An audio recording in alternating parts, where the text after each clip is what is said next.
So welcome back. This is our last video in our series of tutorials. This one's slightly different. This is more an example, more than anything else. It's already filled out. It's for your, for your reference. You can use it by all means if you can, figure it out. Use it, tailor it, change it around as you see fit. It's pretty much an example of a whole life cycle cost exercise rather than a component evaluation, just looking at one item. So this includes pretty much everything that you might see in a domestic construction in relation to acquisition costs, construction costs, all the way through lifecycle costs and the life costs. Broken up into a number of sheets down the bottom. The blue sheets would be your reporting sheets, some input sheets there through the middle in terms in grey. And then the yellow sheets are calculations that can be hidden, that are kind of happening in the background. So I'm not going to go through every line item here in detail. If I was to do that, it would just take too long. This is for you guys to just take a look at.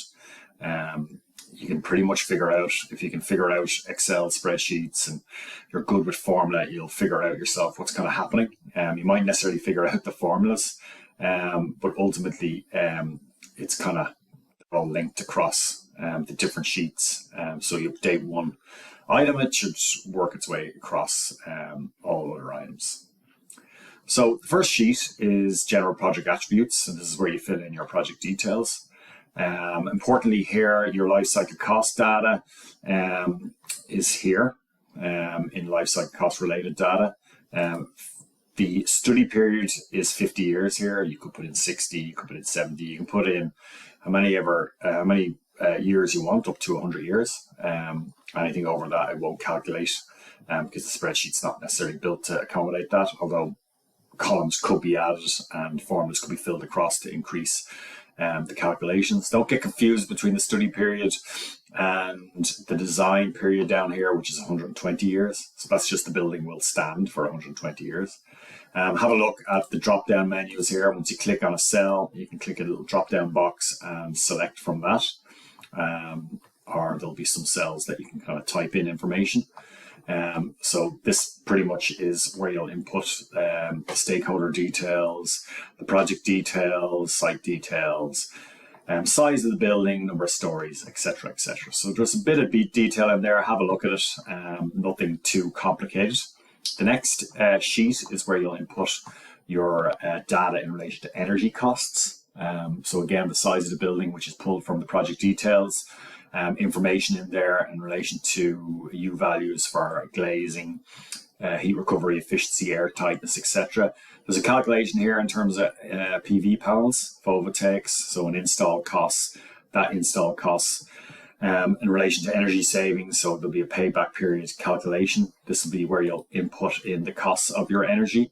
Down here, there's some drop-down menus in relation to the different type of technology, where you use a boiler, a heat pump, etc. In this case, you'll see this is an A2 rated building, but with the photovoltaics installed, it's A1. There's some calculations that are happening automatically in relation to what the payback period might be for that PV system.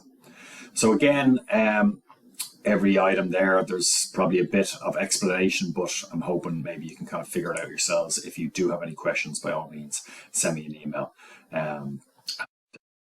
To hopefully be able to answer it as best I can. Okay, so this is the summary page for the whole life cycle cost exercise. This now is pulling information from the subsequent sheets, except for the construction costs. So in the construction costs, you'll note that they're input rather than a formula as such, and they're input from the Society Chartered Surveyors report. I'm just taking a kind of an overall costs for a 3-bed semi-detached house from that SCSI report, real cost of housing from I think 2021. So there's a slight change because the coding structure here on the left hand side is the ICMS 3, whereas the coding structure I believe in that report was the National Standard Building Elements. So slight change, but the overall cost should be similar. And then the acquisition costs from this next sheet, renewal costs, operations and maintenance costs from that particular sheet is pulled from the subsequent sheets.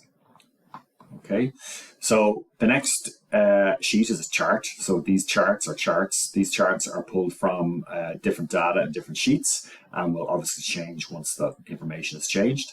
The income finance is where you'll input in your income. And in this case, we've got a 50-year analysis, a rental income every year, and that essentially is accumulated and rolled forward to the summary page. Same goes with the finance costs. I guess we've got a blended form of finance here, 7 years at 5% on acquisition costs, 15 years at 4.5% on construction costs.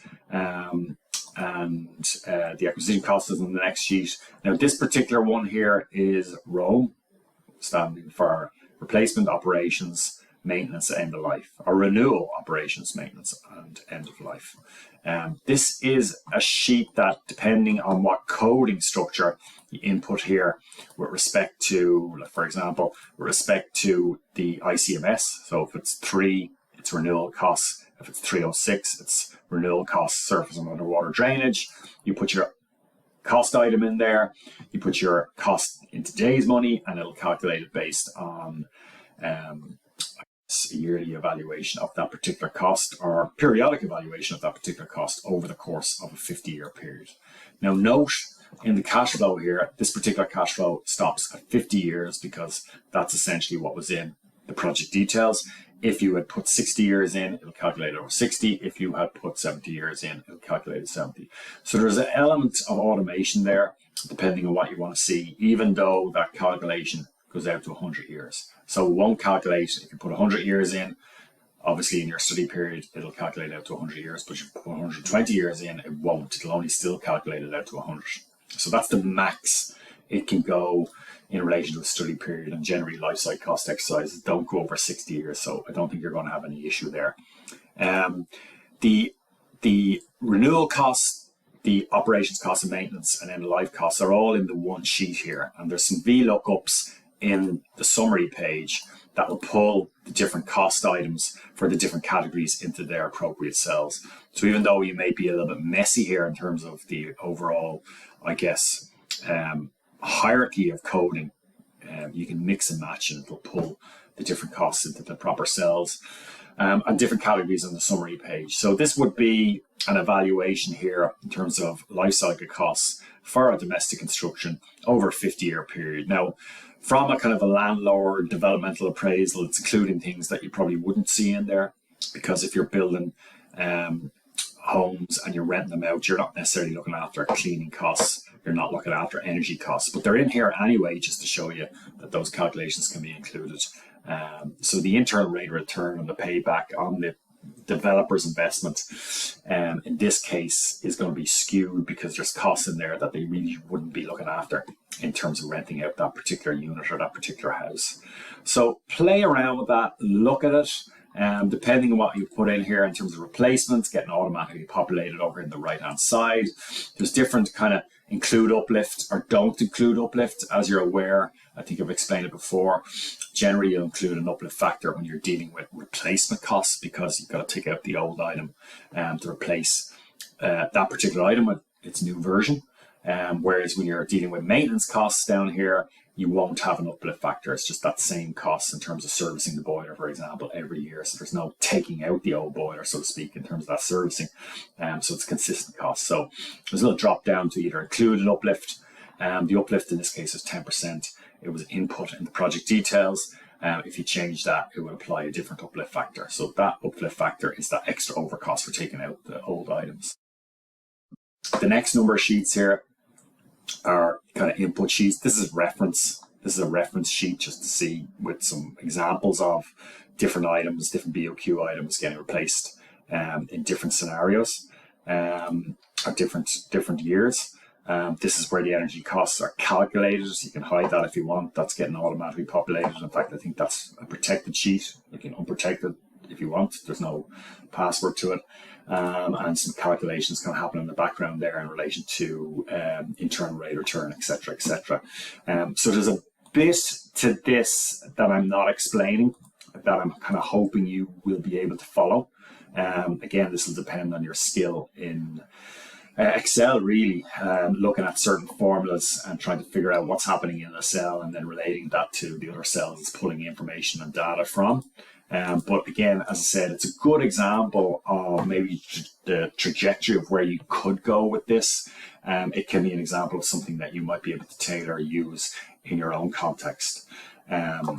Keep a master copy of it, save it, keep that master copy, so if you make changes to it, at least you can always go back to the original.